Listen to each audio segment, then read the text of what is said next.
we will explore another way of mixing up conditions that may be required sometimes in your scripts. I will show you how you can nest if conditions and why and how are they different from simply having multiple conditions. Let's say that we want to generate a matrix of ones. I have prepared some sizes of dimensions, rows and columns, and in order to generate the matrix of ones, we want to check if that matrix will be a square matrix. For this to be true, the rows and the columns must be equal. And we also want the matrix to be of at least 3 by 3 size. So we will have two conditions. The first will check if the matrix is a square matrix, meaning rows are equal to columns. And we also want the matrix to be at least 3 by 3. Since the rows and the columns must be equal, we only need to check one of these sizes. So if rows is more than or equal to 3, we are satisfied. If that is true, we want to create our matrix of ones, rows and columns. And let's see if it's going to work. There we have it, 4 by 4 matrix of ones. If it's now a non-square matrix, we don't get the matrix. If we use 2 and 2, we still don't get it. If we use 3 and 3, we get our matrix.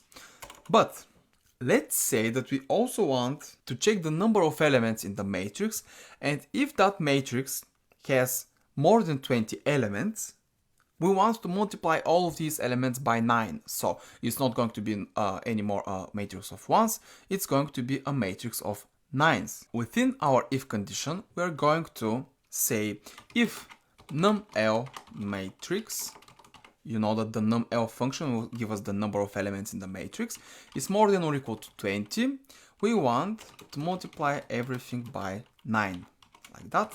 And now we have an if and another if inside this if. Let's see what will happen if we run it. We still get a matrix of 1 by 1.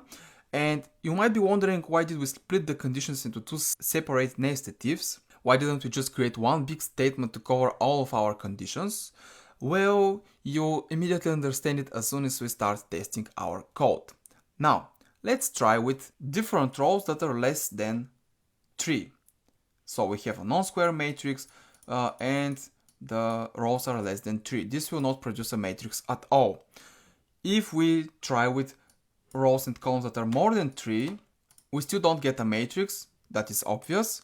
If we now try with rows and columns that are equal, that will produce a square matrix, 4 and 4 for example, we get a matrix of ones. But if we now make the rows and the columns 5 and 5, we will get something different. Let's unsuppress the output here.